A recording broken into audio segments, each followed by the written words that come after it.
నీవు శుక్రదేవతవు కనుక నిన్ను పరమ పవిత్రమైనటువంటి జగద్గురు వీర బ్రహ్మేంద్ర స్వాముల వారి పాదపద్యము పద్మముల మధ్యన నిలవజాలను.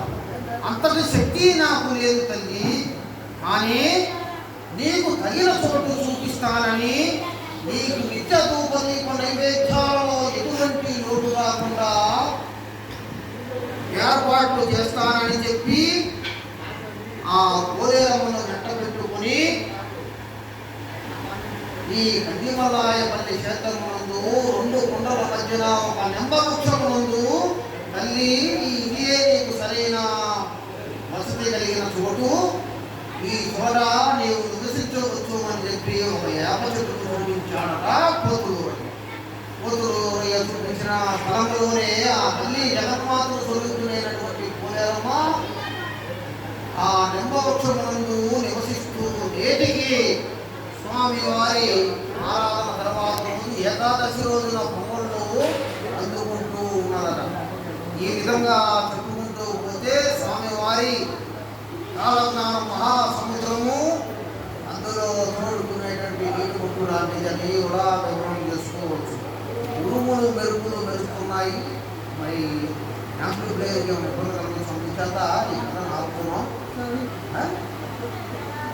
స్వామివారి కొత్తసాక్షర మహామంత్రాన్ని చెప్పి పిలుస్తాం.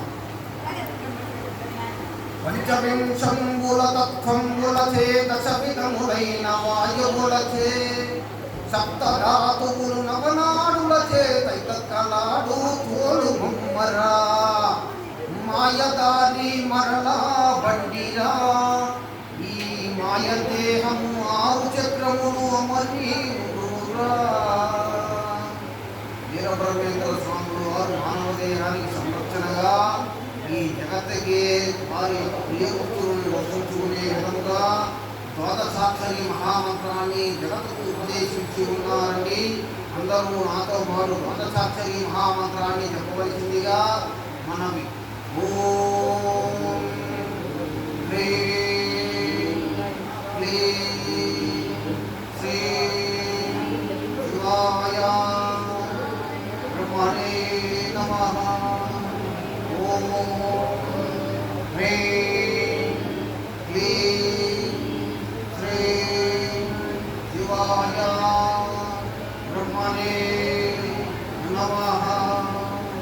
ఓం హ్రీం క్లీం శ్రీం శివాయ బ్రహ్మణే నమః. ఇది జగద్గురు వీర బ్రహ్మేంద్ర స్వాములు వారు జగత్తుకి ఉపదేశించినటువంటి ద్వాదశాక్షరి మహామంత్రం. ఇదే కైవల్యానికి మార్గమని కూడా వివరించి ఉన్నారు. మరలా జన్మమెత్తకుండు మార్గము కనిపెట్టు, మరలా జన్మమెత్తకుండా మార్గము కనిపెట్టు, వీరగురును దాచకుండా వివరించెను ఈ గుట్టు. ఏమిటయా గుట్టు అంటే ఇదే ఈ ద్వాదశాక్షరి మహామంత్రమే కైవల్యానికి మార్గం అన్నమాట. ఈ ద్వాదశాక్షరి మహామంత్రము నిత్యం స్మరించిన వారిని స్వామివారు కంటికి రెప్పలా కాపాడుతానని, పసిబిడ్డను తల్లిలా కాపాడుతానని వాగ్దానం గావించి ఉన్నారు. ఈ ద్వాదశాక్షరి మహామంత్రమును 12,000 సార్లు జపించిన వారికి 12,000 సార్లు జపించిన వారికి స్వామివారు ప్రత్యక్షమై కోరిన వరాలు ఇస్తానని కూడా వాగ్దానం గావించి ఉన్నారు. జగద్గురు వీర బ్రహ్మేంద్ర స్వాముల వారి భక్తులందరికీ శుభం. సర్వే జనా సుఖినో భవంతు, లోకా సమస్తా సుఖినో భవంతు. మంగళం గురుదేవాయ మహనీయ గుణాత్మనే నమోదాంబతమోదాయ శ్రీ వీరబ్రహ్మాయ మంగళం. స్వస్తి. శుభం అందరికీ.